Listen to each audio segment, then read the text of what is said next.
Episode 1, The Scream. I remember the first time Father Elias saw it. The crucifix was hanging crookedly in a crumbling chapel, hidden deep in the mountains, a place abandoned by both man and God. Dust covered everything like a funeral shroud, and the air was so heavy, it felt like breathing in old prayers that had never been answered. Father Elias stepped closer. His hand trembled, though he didn't know why. It wasn't the crucifix appearance. It looked ordinary, a simple wooden cross, worn smooth by centuries. But the silence around it was wrong. "Don't touch it, Father," one of the acolytes whispered. But Elias wasn't listening. He reached out, and the moment his fingers brushed the cold wood, it screamed, not a sound that came through his ears, but through his bones. It was the kind of scream that carried every ounce of pain ever suffered, every soul ever damned, tearing its way through him like shards of glass. His knees buckled,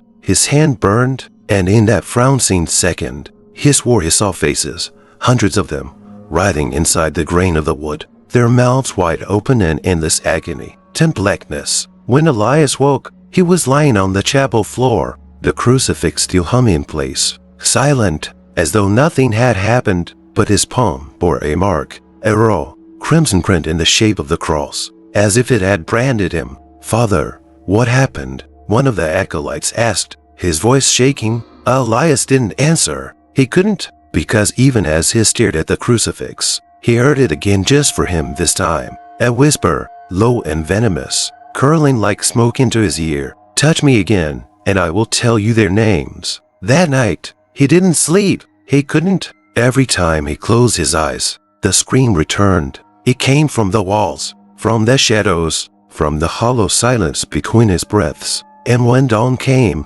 the mark on his palm was bleeding. No wound, no cut, just blood seeping from nothing. Father Elias wrapped his hand in linen and stared at the crucifix from across the chapel. For the first time in 20 years of serving God, he prayed not to be saved, but to understand. And as the sun rose behind the mountains, the crucifix tilted ever so slightly, like it was listening. Episode 2, The Blood Mark. Every night since that first scream, the mark on Father Elias' palm bled. It didn't matter how tightly he bound it, how many prayers he whispered over it was relentless. But the strangest thing was not the blood, it was the absence of pain. The skin was unbroken, smooth as if carved from marble, yet the linen always came away crimson. By the third night, the whispers began. They came at 3:33 a.m. exactly, a sound softer than breath, but heavy enough to crush the silence. It spoke in Latin, in words Elias had only read in forbidden texts locked deep within the seminary vaults. Sunnis, redemptio aperi, blood, redemption, open. Elias woke gasping, clutching his bleeding hand. He stumbled to the chapel, lantern shaking in his grasp, and there it was, crucifix glimmering faintly in the moonlight like it was sweating. He should have turned away, he should have left. But priests don't abandon their churches, and sinners don't abandon their guilt. "Who are you?" he demanded, voice raw, echoing in the cold nave. The crucifix didn't move, but the whispers grew louder, clearer. "Touch me again, Elias, and I will show you." He frowned. See, the sound knew his name. His fingers hovered in the air, trembling, and though fear clawed at his gut, another sensation coiled beneath it, curiosity. The kind that killed saints and birthed demons. He reached out. The instant his skin met the wood, his vision split apart like glass shattering inward. He was standing in a cathedral of darkness, walls built from screaming faces, a floor paved in tongues whispering prayers that no God would hear. And at the center, hanging upside down, was a man, naked, bleeding, a crown of rusted nails driven into his skull. Elias stumbled back, but the vision didn't release him. The man opened his eyes wide and dead and spoke with a voice that wasn't a voice at all. "Every soul that touched me is here. Will you join them, priest?" The world snapped back. Elias fell to his knees, gasping, blood dripping from his palm onto the stone floor. The crucifix swung slightly, as if mocking him, and in that silence, he realized the most terrifying thing of all. The blood wasn't his. Episode 3, The Confession. That chapel was empty. Or at least, it should have been. Father Elias knelt in the pew, his bleeding hand hidden beneath the folds of his robe. He hadn't slept in days. Not since the crucifix first whispered his name. Every hour, the voices grew louder, more desperate. But tonight, it was different. Tonight, the crucifix wanted to speak. It began as a low hum like wind moaning through the stone walls. Then, a voice rose from the wood itself, deep, fractured, and soaked in grief. "Confide here, I confess." Elias' breath hitched. His prayer book slipped from his hand, its pages fanning open to nothing. The crucifix continued, its words trembling like a dying man's last breath. "I was not carved. I was bound. They nailed the innocent to me and called it holy." The voice was not human, but it was not entirely foreign either. It carried centuries of agony, soaked in blood and silence. Elias stared at the cross,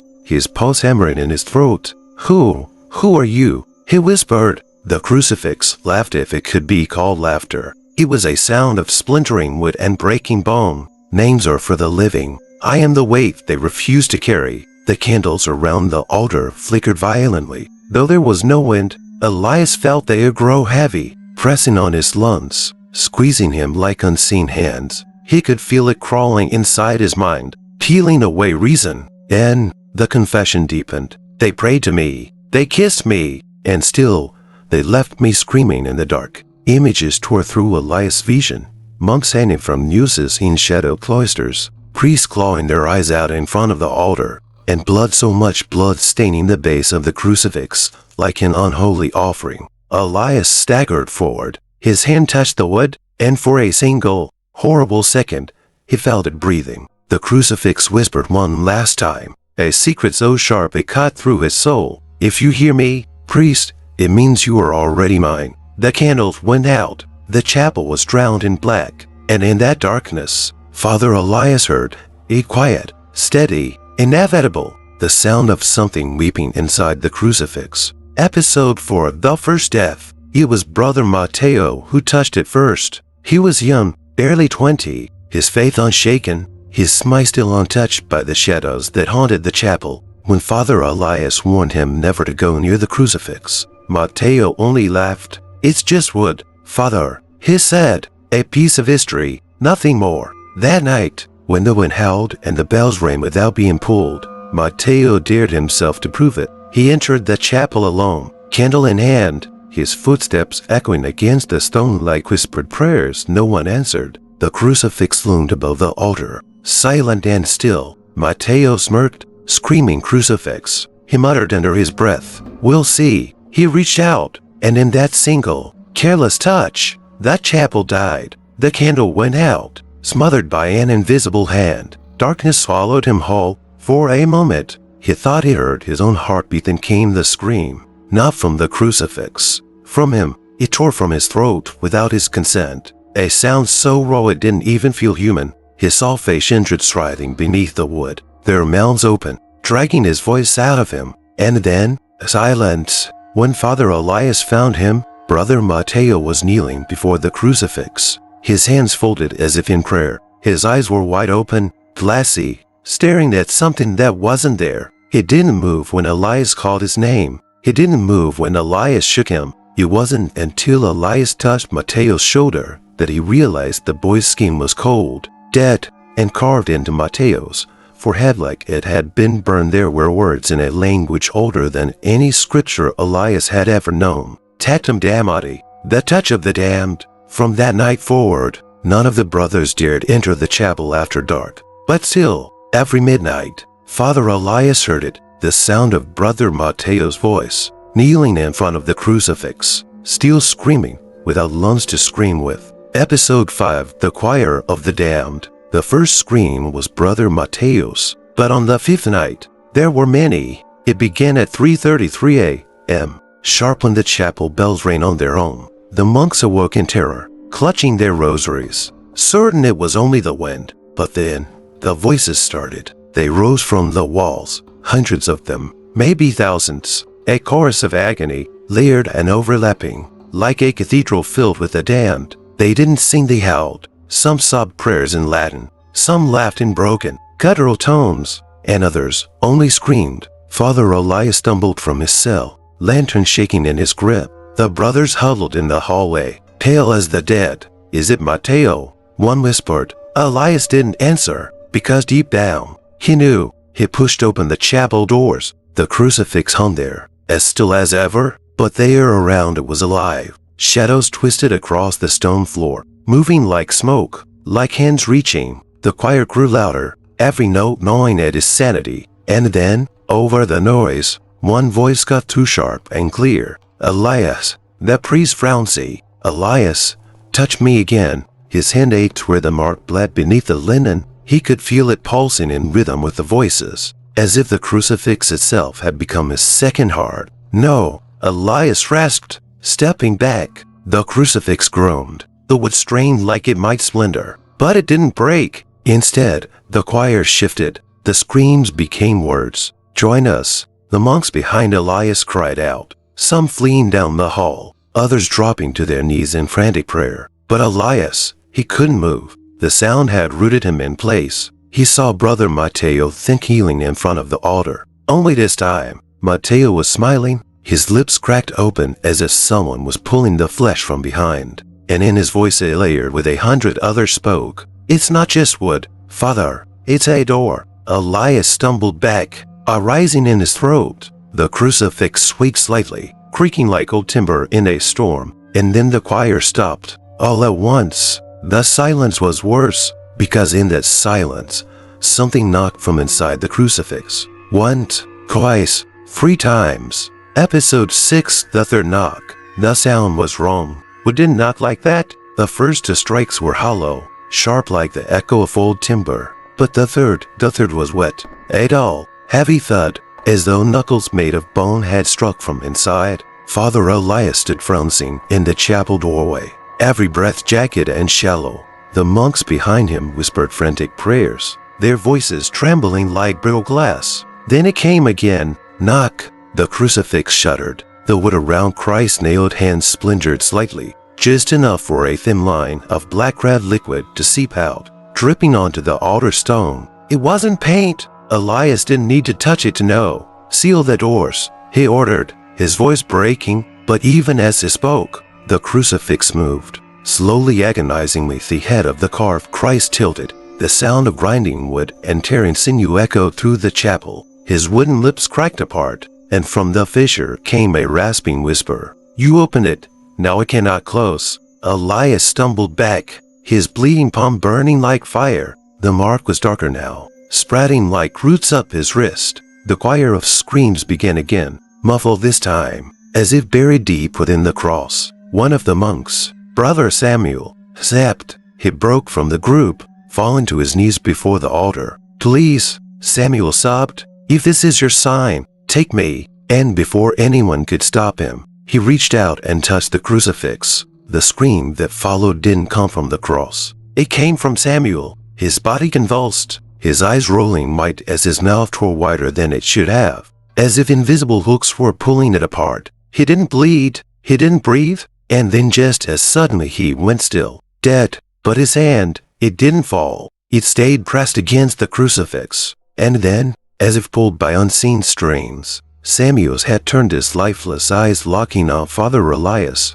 "Your turn, Father," Samuel said, but it wasn't Samuel's voice. The crucifix knocked again. This time, from inside, something answered. Episode 7, what crawled out? Midnight. The chapel was a tomb. Every candle snuffed out. Every shadow stretched long and sharp against the walls. The monks had locked themselves in their cells. But Father Elias, he couldn't leave. The crucifix held him. The third knock came again. This time, it didn't stop. The wood of the crucifix groaned and split, like a coffin pried open from the inside. The carved chest of Christ fractured, and from the jagged gap, something moved. At first, Elias thought it was a trick of the dark, but then a handtail, sinewy and impossibly thin, slid up from within the cross. The fingers were too long, their nails blackened and curved like claws. They gripped the altar and pulled. Elias couldn't breathe. His bleeding hand burned like fire, the mark now reaching up to his forearm, throbbing in time with the creature's movement. The crucifix wailed. Not, screamed, wailed, a sound so raw and hollow it shook the rafters. The choir of the damned joined in, their voices rising like a storm, thousands of souls crying out, begging, warning, or perhaps celebrating. And then it came, the thing that didn't belong to any scripture. Its head pushed through the wooden cavity, jerking unnaturally, like a marionette cut from its strings. It had no eyes, only empty hollows that leaked black tears. Its mouth stretched wider than any human's, and from within it came a single word, Elias. The priest stumbled back, clutching his chest. No, the hand that gripped the altar twitched, snapping its fingers one by one, bones cracking like dry twigs. The crucifix bent under its weight, but it didn't fall. It didn't need to. The creature was climbing out. Brother Samuel's corpse, still kneeling at the altar, turned his head sharply, as if his neck were nothing but loose rope. His dead lips moved, but it was the creature's voice that spoke. You bled for me, priest, now bleed with me. Elias ran. For the first time in 20 years, he turned his back on the altar, but as he reached the chapel doors, he heard it, the fourth knock, and this one came from the inside of his own skull. Episode 8, The Living Mark. Father Elias woke on the chapel floor, cold stone biting his cheek. At first, he thought it had been a nightmare at the end, a hollow-eyed creature, the scream that rattled his soul. But when he Saturday up, his sleeve was soaked in blood. The mark had spread, no longer a wound. It was something else, twisting, branching across his arm like black veins. And it moved, not fast, not violently, but enough for him to see it. A slow, deliberate crawl beneath his skin, as if it were searching. The crucifix was silent now, empty. The split wood of the altar dripped no blood. Brother Samuel's body was gone. Only his folded robes remained, arranged neatly as if it had never existed at all. God help me, Elias whispered, but even as the words left his lips, he realized how hollow this sounded. That's when the whispers began again. Inside you, priest. Elias clutched his arm, nails digging into flesh. The voice wasn't in the chapel this time. It was in him, crawling through his blood like a parasite. We are bound now. You touched me. You let me in. No, Elias rasped, stumbling back against the pew. I will burn this church down if I must. Burn it, and I will burn with you. Suddenly, his arm jerked on its own. His hand, bleeding and trembling, rose toward the crucifix. He fought it, teeth gritted, but the mark pulsed with a strength that wasn't his. And then, a wood answered. The crucifix leaned forward, just slightly, as if it were bowing to him. From the gap in its chest, something glimmered, a shard of bone, carved into a key. Take it, Elias, the voice said, almost tender now. Open the rest of me. Elias' lantern fell to the floor, shattering. Shadows swallowed the chapel, and in that darkness, he realized something far worse than possession. He didn't just hear the voice anymore. He wanted to obey it. Episode 9, The Bone Key. Father Elias stared at the shard of bone. It pulsed faintly in his hand, warm as living flesh. Every instinct screamed at him to cast it into the fire, but the mark on his arm, a network of black veins, wrapping his skin, burned like a brand whenever he even thought of letting go. Open it, Elias. The voice was no longer distant. It spoke as if it were behind his ear, breathing against his neck. He turned to the crucifix. The split in his chest had widened overnight. From it, faint whispers leaked out, each one laced with hunger. The wood creaked, bending ever so slightly, as if the cross were waiting. With trembling hands, Elias raised the bone key. The moment it touched the wood, the chapel exhaled. Candles long dead flared to life, their flames black as ink. The choir of the damned returned, their screams layered into something that almost resembled laughter. And then, the walls began to bleed. It came from between the stones, dark rivulets seeping downward, tracing scripture in a language Elias had never seen but somehow understood. I was never meant to be worshipped. I was meant to be freed. Elias pressed the key deeper. The crucifix shuddered violently, its wooden arms cracking like bones snapping under pressure. The carved face of Christ, twisted eyes splitting open to reveal nothing but hollow darkness. And from within the darkness, something moved. A hand, pale this time, but raw, flayed, and sinewy, pressed against the inside of the cross, straining to push through. Elias, the voice groaned. Turn it. He didn't want to. God forgive him. He didn't. But his hand moved anyway, guided by the mark. The bone key turned with a grinding sound that split his skull. And then came the knock. Not one, not 2, 13, each one louder, faster, and closer, until it felt like they were coming from inside his own chest. The crucifix burst open, and something laughed. It was not human. It was free. Episode 10, The Face in the Cross. When the crucifix split open, the world went silent. No choir, no whispers, only the sound of splintering wood and Father Elias' ragged breath. From the gaping wound in the cross, a figure emerged slowly, deliberately. Its body was then stretched like it had been starved for centuries, but its head was his. Elias' face stared back at him, pale and perfect. Though its eyes were bottomless voids, its mouth curled into a snide that wasn't his, showing teeth far too sharp to belong to any man of God. At last, it said in his voice, but deeper echoing, layered with hundreds of other tones, as if 1,000 throats spoke through it. Elias staggered backward, clutching his chest.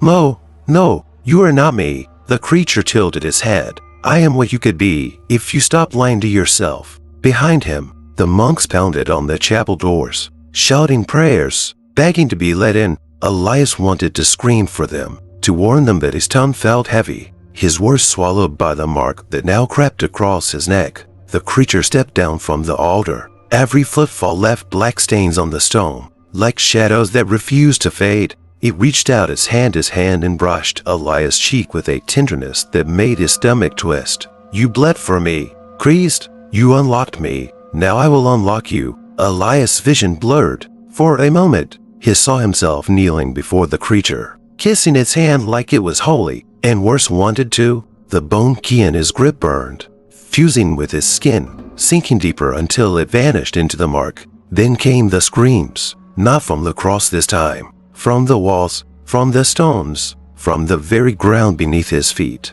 The entire chapel was alive, wailing like a living thing. The creature leaned closer, its stolen face inches from his. You will preach me, Elias, or I will wear you instead. And in his void-like eyes, he saw that the crucifix was only the first door. Episode 11, The Unholy Sermon. The chapel was no longer empty. They came when the bells rang at midnight, shadows slithering under the doors, crawling down from the rafters, rising from the cracks between the stones. They weren't human, though some wore fragments of faces as if they'd stolen them from the dead. And at the altar, Father Elias stood, or what was left of him. The mark now covered his arm, his chest, even the side of his neck. It pulsed with every beat of his heart, whispering scripture in a language no saint would dare speak. The creature's mirror Mega Saturday in the front pew, smiling, waiting. Preach, Elias, it said, its voice curling around his mind like smoke. Feed them? Elias gripped the pulpit. His hands trembled, but he could not stop. Words spewed from his mouth, words that were not his. In the beginning, he was not alone, and now, he shall not be the end. The congregation moaned in unison. Shadows bowed their heads. Some laughed in broken, choking bursts, their teeth clicking like dry bones. Elias tried to fight it. He bit his tongue until it bled, but the taste of iron only made the voice stronger. He saw them then, the monks. Brother Samuel was in the front row, his head twisted at an impossible angle, his lips split into a grotesque smile. Beside him Saturday the others, who had vanished, every one of them kneeling in perfect silence, their hollow eyes locked on Elias. They listened better than the living. The creature whispered, his twin-like face gleaming with delight. Now give them my gospel. And Elias obeyed. The walls began to bleed again, black and thick, dripping onto the floor and crawling toward the pews like it was alive. The shadows drank it eagerly. Elias' voice grew louder, no longer trembling. This is the blood that built the world. This is the key that will break it. Drink and be endowed. The congregation surged forward, hundreds of them, thousands. Every shadow pressed closer, writhing and chanting in a single, inhuman voice. And for the first time since this nightmare began, Elias didn't resist. He raised his marked hand high, and the crucifix screamed with him. Episode 12, The Second Door. Dawn brought no peace. The chapel stood silent, drenched in shadows that refused to vanish with the sun. The congregation of the dead was gone, but the floor was covered in footprints. They weren't human. Some were long and clawed, others twisted and jointless, like spiders trying to walk upright. All of them led to the same place behind the altar, where the crucifix loomed open like a gaping wound in the world. Father Elias followed them. His feet moved without his will, his mark burning like molten iron beneath his skin. Each step echoed in the hollow chapel, louder than his breath, louder than his heart. Then he saw it, a door, not carved into the wood or the stone but into reality itself. A black, vertical slit, framed by the blood-stained cracks of the crucifix. It paused faintly, as if it were alive. "Open it," the voice whispered. Elias' hand rose, trembling. The bone Kino fused into his flesh itched like it was begging to be used. "No," Elias rasped, though his voice lacked conviction. I cannot." "You already have." The creature stood beside him, no his twin, his shadow. His smile was patient, cruel. He placed a hand on his shoulder, his fingers sinking slightly into his skin as if they belonged there. "The first door freed me. The second will free us all." Elias' breath came in shallow gasps. The chapel tilted around him. The walls bled words he could almost understand. Prayers inverted. Blessings turned to curses. He turned the key. The slit widened. From the darkness within came the sound of chains snapping, one after another, each louder than the last. Then came the voices, hundreds, maybe thousands, chanting in a single, perfect harmony. They weren't begging, they were welcoming. The door yawned wide enough for something to step through, and in that moment, Elias realized the footprints weren't leading to the door. They were leading out, from somewhere deep inside. The creature leaned closer to his ear and whispered, "Your sermon was only the beginning." And then, the second door opened. Episode 13, Older Than Hell. At first, there was only silence. The second door gaped open like a wound in the world, its edges pulsing as if it had a heartbeat of its own. Father Elias stood frowning, unable to breathe, unable to look away. Then, he came through. Not a demon, not an angel, something older. Its shape was wrong, shifting like smoke. Its body too vast to belong to this world, yet it bent itself to feet. Its face was a tapestry of many faces, saints, sinners, martyrs all stitched together, their mouths moving in unison, whispering prayers that were never meant for human tongues. Elias fell to his knees, not in worship, in terror. The creature's many eyes turned on him, each one blacker than the next, endless pits that swallowed thought itself. He wanted to scream, but no sound came. His mark burned hotter than fire, the veins now reaching his jaw. His vision tinted in red. "Kneel, priest." The voice commanded it with words, but with something deeper, something that vibrated inside his bones. He was already kneeling. The creature stepped forward, and with every movement, that chapel changed. The wooden pews rotted, the candles dripped blood instead of wax, and the cursed crucifix bowed his head. "What are you?" Elias whispered. "The thin smiter, at least." Its many mouths curled in a way that resembled one. "The first prayer that was ever heard," it said, "and the last one that will ever matter." Elias' twin stood beside him, grinning like a priest welcoming his god. "Preach it," the twin said, and Elias almost did, but then he saw them. The monks, the dead congregation, all of them, kneeling in perfect silence, their hollow eyes fixed on the thing. They weren't worshipping out of faith. They were trapped, bound by whatever had stepped through that door. Something inside Elias cracked. For the first time since this nightmare began, he fought the mark. His hands shook, his throat tore with a scream, and for a heartbeat just one was himself again. The creature tilted its shifting head, almost amused. "Run, little priest," it said. "I like when they run." And then the chapel doors burst open, not from outside, from inside. Episode 14, The World That Forgot the Sun.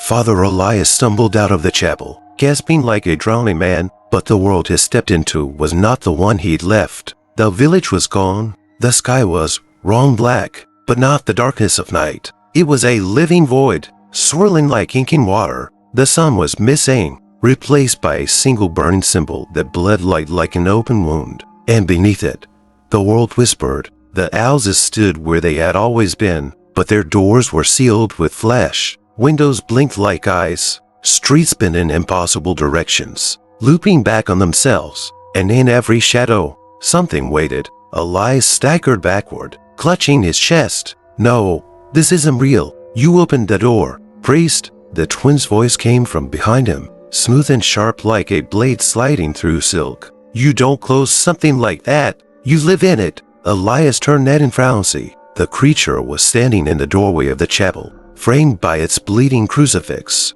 Behind it, the older thing, the one that had crawled out of the second door, loomed in the darkness, its shifting face smiling with 1,000 mouths. And then he heard it, the bells. They rang again, but not from the chapel. From everywhere, the sound came from the sky, the ground, from inside his own skull. Each toll dragged the world lower, the air colder, and the light from that bleeding symbol above brighter. That's when the villagers appeared. They crawled out of their flesh-sealed homes, their bodies twisted, their faces split open by smiles too wide, teeth clicking like broken rosaries. They knelt in unison, facing Elias as if they had been waiting for him. "Preach," the twin said again. "No," Elias whispered, his throat raw, his knees weak. "I won't." The older thing stepped closer, its presence collapsing the air around it, warping the earth with each movement. The villagers tilted their heads in perfect synchronization. "Then you will listen," it said, and the sky itself seemed to shudder. And for the first time, Elias understood. The world was no longer the world. This was its sermon, and he was trapped inside it. Episode 15, The 15th Bell. The 15th bell began to toll. Each chime tore through the air like a blade, shaking the ground, rattling Elias' bones. The sky bled brighter, that terrible symbol burning like a second sun. The twisted villagers knelt in perfect silence, their hollow smiles fixed on him. Father Elias clutched the bone key fused into his hand. It pulsed with every bell strike, a heartbeat that wasn't his own. Behind him, the chapel doors groaned open. The crucifix still screamed endlessly now, like it was warning him. "Choose," the twin said, its voice like honey poured over poison. It stood beside him, wearing his face, his voice, his faith, but none of his fear. And then it came, the older, thin-vast, formless, stitched together from prayers and shadows emerged fully from the second door. Its 1,000 mouths whispered in unison, "Preach us into the world, or close it, and drown in silence forever." Elias looked at the villagers, at the sky, at the chapel that had once been holy, and was now a wound that wouldn't heal. He wanted to run, but there was nowhere to go. His knees hit the ground. For one terrible moment, he almost gave in. The mark on his neck writhed like it could taste his surrender. The twin leaned closer, grinning. "You were born for this, Father." But then Elias remembered the monks, their empty eyes, their silent screams. They had knelt once, too. He gripped the key, hard enough to tear his skin. "No." The twin smile faltered. Elias spun toward the chapel, toward the screaming crucifix, and rammed the key into the wound at its center. The world shook, the sky howled, the bleeding symbol above shattered like glass, and the older thing mourned it in rage, but in hunger as the door began to close. The villagers shrieked, their twisted bodies crumbling into ash. The twin clawed at Elias, its face splitting with fury, but it held on, driving the key deeper, deeper until the crucifix scream reached a pitch that split the earth itself. And then, silence. The chapel was empty. The sky was blue. Elias stood alone before the crucifix, now whole and still. His hand was burned black where the key had been, but he was alive. For a moment, he thought he had one, until he heard it, a single whisper, low and patient, curling through the empty air. "You only closed one door, priest. There are others." Elias looked at the crucifix. This time, it didn't scream, it laughed. Epilogue: The quiet that watches. Father Elias didn't sleep. He couldn't. The chapel stood silent behind him, the crucifix now whole and unmoving. The village was gone, no twisted houses, no bleeding sky, no ash-filled streets, only an empty world, as if nothing had ever been there. And yet, the silence was wrong. He walked the road toward the monastery, his burned hand wrapped in rags. The mark on his skin faded but never gone. Each step echoed like he was treading through a hollow earth, and every shadow seemed to lean closer, as if listening. That's when he saw it. On the horizon, a cross. Not the one he had sealed, but another. Taller, darker. Its shape was jagged, unnatural, rising from the ground like bone through torn flesh. And it was humming. Elias froze. The sound wasn't loud, but it vibrated in his teeth, in his skull. It was the same sound he'd heard before the second door opened. "No," he whispered, clutching his chest. "I closed it. I closed it." The wind didn't answer, but the crucifix did. Just once. A low, broken laugh carried across the empty fields, so faint. It could have been his imagination. But Elias knew better. He'd heard it before. He turned his gaze away from the distant cross. He wanted to run, but his feet wouldn't move. Because in that moment, he understood something that made his blood run cold. He hadn't saved the world. He'd only been allowed to leave. And somewhere, in the silence between heartbeats, the 15th bell rang again.